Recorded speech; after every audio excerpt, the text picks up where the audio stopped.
Welcome to the Coach's Edge podcast, dedicated to teaching, sharing, and learning the game. Thanks for joining me today on this episode as we talk about on-ball defense. I'm your host, Steve Kramer of the Coach's Edge and Kramer Basketball.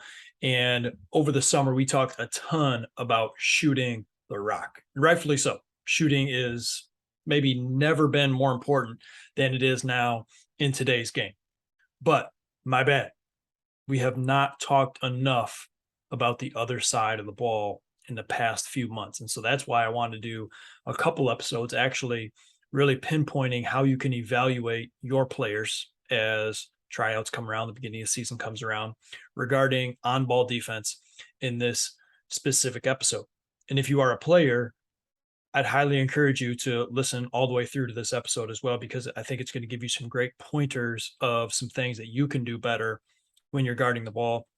And we're particularly touching on man-to-man defense, although you'll find some of these characteristics apply to any type of defense that you're playing. You have to get stops. And for many teams, their best offense is their defense, right? You can turn getting that stop into some transition for you. So let's think about this from a high school coaching perspective as we go through this podcast, and you're evaluating your players. Maybe it's tryouts, maybe it's for cuts, maybe it's for setting up some ground rules for how you're going to play this upcoming season. So here's 10 tips for on-ball defensive evaluation. Number one, what's the communication like, and what's the communication level of your team and each player on the team? What are the expectations? Communication needs to happen on ball. It needs to happen off ball, right? So when your players are guarding the ball, what's the level of communication that they need to have? I can tell you from firsthand experience, one of the biggest transitions I had to make from high school to college ball was my communication. It was not up to par. And we had he's in the BCAM Hall of Fame, Mark Gainforth. He was a former college coach. And we communicated, right? But then when I went to college and I went and started playing at Hope College, I mean, the communication level of some of my teammates, I was like, okay, this is how it's got to be from now on. And that was an adjustment for me. The more you can communicate at a high level early, the easier defense is going to be for your entire team. So the communication level, that's number one, got to be evaluated. Number two, I think this is the hardest part of defense, and that's the closeout. I'm not going to tell you how to close out. Okay. I have my own preferences. Okay. But to me, the closeout is the hardest part of defense, is that time frame, that short split second where you go from in the gap or in the help side to now guarding the ball. And you don't know if that player is going to lift, if they're going to keep moving the ball, if they're going to rip and drive, they're going to get in change direction. What are they going to do? So the closeout needs to be practiced a ton. And you also need to give your players a guide, right? How do you want them to close out? I know coaches that want 2 hands high, 1 hand high. I preferably, couple details here. If we're closing out, and you have different types of closeouts. You have the short closeout and you have a long closeout. Especially if we're getting into a long closeout, I do not like any hands up early. We're getting into a sprint. As we start to close the gap on the defensive player, instead of putting 1 hand high, I really like 2 hands that are creeping up a little closer to the shoulders, right? And if I get my hands closer to the shoulders, it's going to be easier for me to take a hand down to start moving on a drive, get a hand down on a crossover. But because my hands are around my shoulders, I could easily lift up and get into a contest as well. That's just my own thoughts and philosophy. But I'm just concentrating on getting out there first. And one of my friends, John Spruance, and at Southern Indiana, and they teach the pack line, he's like, we just got to get there. We just have to get there, right? And certain players mechanically move a little differently. As long as they're getting the job done, then he's like, hey, way to go. Let's get it done. And if they continue to get blown by, all right, maybe we'll teach them a little more from a footwork and mechanics standpoint. But you have to let your players know what you want from them when it comes to closing out. Number 3, fundamentally, what does your stance, your slides, some of the footwork look like on ball defensively, right? Now, I know some coaches don't want the feet to come together. I know some coaches never want you to cross your feet when you're playing defense. I'm probably not the coach for you. Okay. Now, as often as possible, I want our core and our torso facing the ball, right? But as far as how we get into some of our movements with our feet, we have to get it done, right? And there's certain times where cross stepping, being able to turn into more of a close stance and get a sprint into a stop is the footwork that is necessary, because a player going forward is much faster than a defender moving backward or lateral. So there's times where we do need to cross our feet so that we can stay in front of that defense player. You can sprint faster than you can slide. Let's face it. Okay. So as it may not be as clean and as textbook, we need to teach various types of footwork if we're going to do a good job of staying in front of our player. Do your players know that? Maybe they've been taught some different things in junior high or in youth basketball. Do you have a good feel for the situations of, at our camps when we're teaching on-ball defense, we do something called slide to sprint and sprint to slide. We'll also do a drill called slide to cut, which is it's not a zigzag drill. During zigzags, I don't like it. You're teaching to open up, right? And honestly, like, that really doesn't happen in a game anyway. Like, kid's going to make a move and they're going to try to bust it. You have to do a good job of cutting them off. And it's a bad habit if we cut them off and then we drop stuff, open them up. So what we try to work on is, okay, if we need to sprint to get in front of an offensive player, can we cut them off and then try to level the ball handler and make them an east-west player? Now, eventually, if we're picking up full court, they're going to try to hit the gas and drive us again. But if we can sprint, cut, and try to level that player off, we're doing a pretty good job defensively and really making them work. Nonetheless, that's number 3. What are the fundamentals, I should say, of the stance, slides, and the footwork that you need to use? Number 4, do your players have the ability, so as you're evaluating your players, do they have the ability to cut off players on a dribble drive? And so that's the next level for a lot of good on-ball defenders, right? If they can go from a good solid closeout, they're staying in front, they're moving their feet, but now that player gets into a cutback, a change of direction move. They go into their second move, whatever that is. Maybe they've ripped it and from the 3-point line and they're down to the elbow area in 15 feet.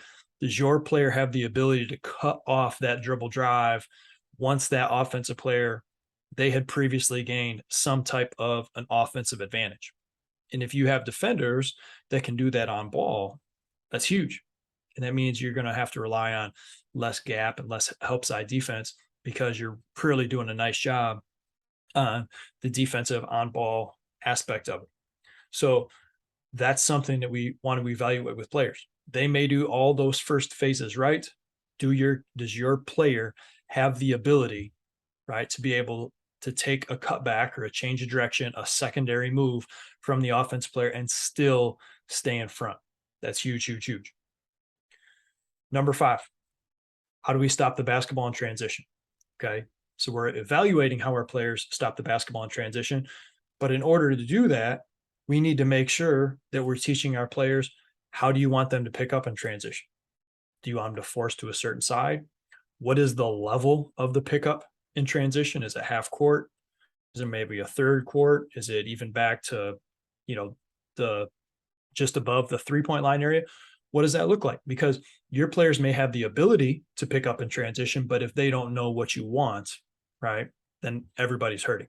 And so make sure we've communicated what we want, how we want it done, and then we can evaluate, does that player really have the ability to stop the ball in transition? That's really, really big. Okay, so that's 5. Number 6, KYP, know your personnel. Getting into the IQ of the game for your players. Do they understand the strengths and the weaknesses of their individual matchup and of the roster on the other team? Understanding who's a shooter, who's a driver, right? Some coaches will use names of famous players, right? Shooter would be a Ray Allen. A driver would be a Ben Simmons, right? I don't know if you want to even call him I don't know what. Maybe that's a bad example. I'm not sure what you call Ben Simmons. Let me think of another player who really can't shoot. I don't know. In the past, you might call him a Rondo, something like that. And then a player, they can do some of everything, right? So like a Kobe, for example, they could rip and dunk on you. They could pull a three in the mid range, right? And so he gives some names to different types of players. And so that's a big one. And when it comes to knowing your personnel, then do they have the ability to try to take away whatever that biggest strength is of that specific player? And if they do, that's another level of how we are evaluating our on-ball defenders. We want players that can stay in front, they can close out, fundamentally sound, right? They have the ability to be able to stay in front even on a cutback, that secondary move, right? They understand the IQ aspect of how, why, when they're in transition and we need to pick up. They know the personnel in the half court, right? As far as playing to the opponent's weaknesses, not giving them their strengths. And then number 7 goes into that too. They don't take chances. Great defenders, in my experience, do not take chances. You might have a player on your team who averages a lot of steals, and you're like, boy, they're not really close to our best defender. Maybe they are. Maybe they're a great off-ball defender, which we'll talk about in a future episode. But I always think of my college teammate, Jeff Carlson. Always think of my college teammate, Jeff Carlson. He was so good as an on-ball and off-ball defender, and he got very, very few steals. And it wasn't because he didn't have the ability to get steals, but he understood what he could get, what he couldn't, and he trusted himself and the other 4 players on his team to get a stop anyway. So he did not take many chances. So he didn't get many steals, but he was the best defender that, I probably ever played against in college, period, right? And that includes all the other teams that we played against. And a big part of that, he never took chances, just very solid in what he knew his strengths and weaknesses were, as well as that of the opponent. And we need to make sure that we're teaching and preaching that to our players, right? Don't take chances. You're leaving the other 4 players. Now it's a 5-on-4. Now it's a 4-on-3. Now it's a 3-on-2. Man, we worked so hard on this defensive possession, but because you took a chance, a very risky chance, now everybody's in recovery and we're in big trouble. Now, I'm not saying there's not times to take chances or there's not certain defenses that are much more based on getting the offense in uncomfortable positions, and then we take some chances as far as playing the passing lanes. But to me, that's what it is. Even when I was coaching 8th grade basketball, right? And we did a ton of man-to-man. We did a ton of full court pressure. We ran some variation of a run and jump, not a true run and jump. We called it panic. But I'd tell my guys, I was like, guys, listen, if you're on the ball or you're trapping the ball, you're not going for a steal. You are not going for a steal. You are not taking chances. That's the job of our off-ball defenders who are playing the passing lanes. They're the ones that get the steal on this one. You're the ones performing the trap and pressuring the ball. Don't take those chances. Don't leave your teammates out to dry. Right? Don't get called for any cheap fouls. Number 8, as you're watching your players defend, is the offensive player uncomfortable? That's an easy yes or no most of the time. It's as simple as an eye test, not even what are some of the results. You can tell by an offensive player's body language a lot of times if they are comfortable or not. This was another area that I grew from a high school to college player. As a high school player, in my mind, if I stayed in front, if I contested the shot, I was playing good defense. And in college, it was much more, no, this player needs to be concerned that you're guarding them, right? They need to be on alert. They're not looking for that next pass, what they're going to do with the next action within their offense. They're so caught up in the pressure that you're giving them that they're having trouble even thinking about what is to come. Now, you got a team full of players like that, That's really, really dangerous, right? So evaluate your players when they're playing on-ball defense. Is the offensive player uncomfortable when they're being guarded by them? All right. Number 9, do they have the ability to stay in front? We touched on this a little bit when it comes to cutting off the second move. But regardless of if it's a fast break, if it's transition, this is kind of a big idea tip. Do your defenders stay in front of the ball? They stay in front of the ball. The ball scores. The ball is the most important thing, right? In the game of basketball, the ball, nothing happens without the ball. So they have the ability to consistently stay in front. And if they do that, it's a telltale sign that they're doing a lot of other things correctly. And then the last tip, or the 10th tip, is do they then have the ability to dictate a direction, right? So if that first level is consistently staying in front of the ball, that next level would be not only can they stay in front of the ball, we can start to dictate where the basketball is, right? So that's another layer, another level of good, strong on-ball defense. Do those players have the ability to dictate a direction, to keep it on a side, to force middle, or to force baseline, to force it to a certain spot in your half court so you can get into your run and jump, so you can get into your trap, whatever that may look like? Can they dictate more of a spot, even if it's not pushing the ball to a certain area? Do they have the ability to dictate the spot so they're more or less keeping the ball in a certain area so that other defenders can do their job? So being able to dictate that direction is our 10th and final tip. Let's review these real quick.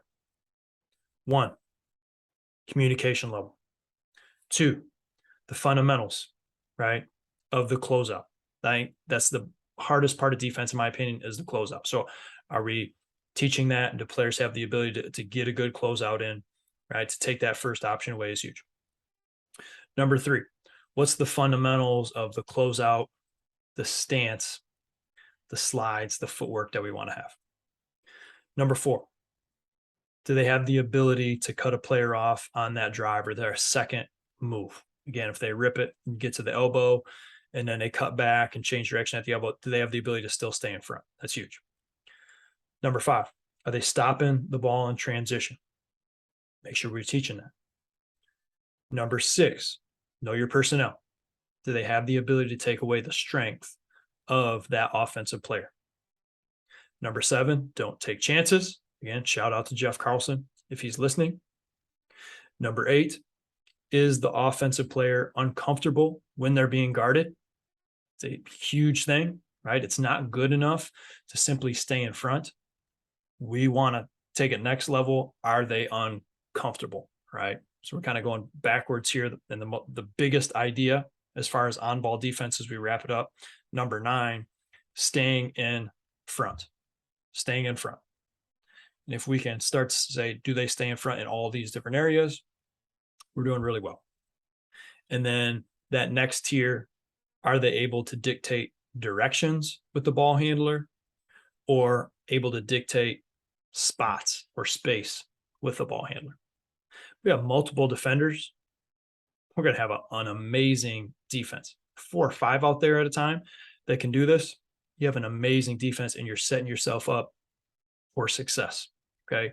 So as you think about this eval process with your players, and I'll list these in the description below, so you can, just copy them down and put it in your notes as you're watching your team defend, or maybe give it to your assistant coach or your JV coach, so they can evaluate some of the players during some of their scrimmages, open gyms, defensive play, whatever that might be. But if you can start to communicate at a high level what you want, I think that's the biggest thing. Talking with a handful of coaches, I feel like sometimes we're more clear on the offensive end, because if we're not on the same page offensively, the pass isn't going to be there. The dribble drive, handoff isn't going to be there. The ball screen's not going to be there. It's pretty clear in that. But on the defensive side, for many coaches, I personally think, and I'm talking to myself as well, I can be more specific with what I actually want from our guys or girls that we're working with when it comes to defense. I can save them a lot of time and energy, right? So that they can then put that into doing the best that they can now that they have a good understanding of here's where we're stopping ball. Here's where we're trying to force it. Are we making sure that the offensive player is uncomfortable? If we're have a certain philosophy as far as taking away another team's strength or as an individual strength, they know this already.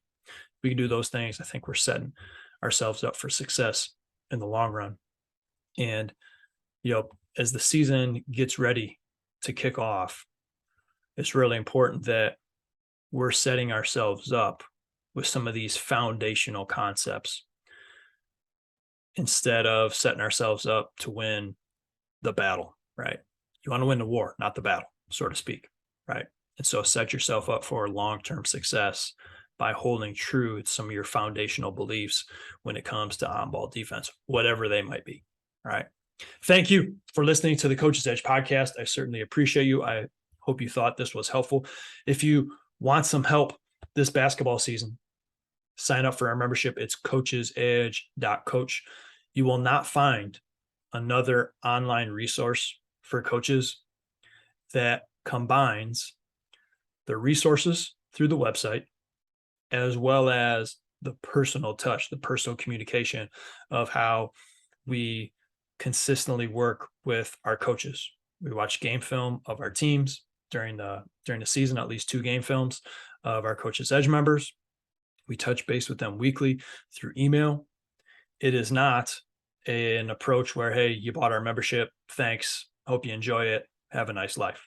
No, we are invested in you becoming a better coach and having a more successful program, and we want to be a part of that. Those are the coaches that we're looking for. So if that's you and I'm talking to you, hit me up. Questions, contact at kramerbasketball.com. Love to connect with new coaches around the country, wherever that might be. Thanks for listening. And as always, get after it today.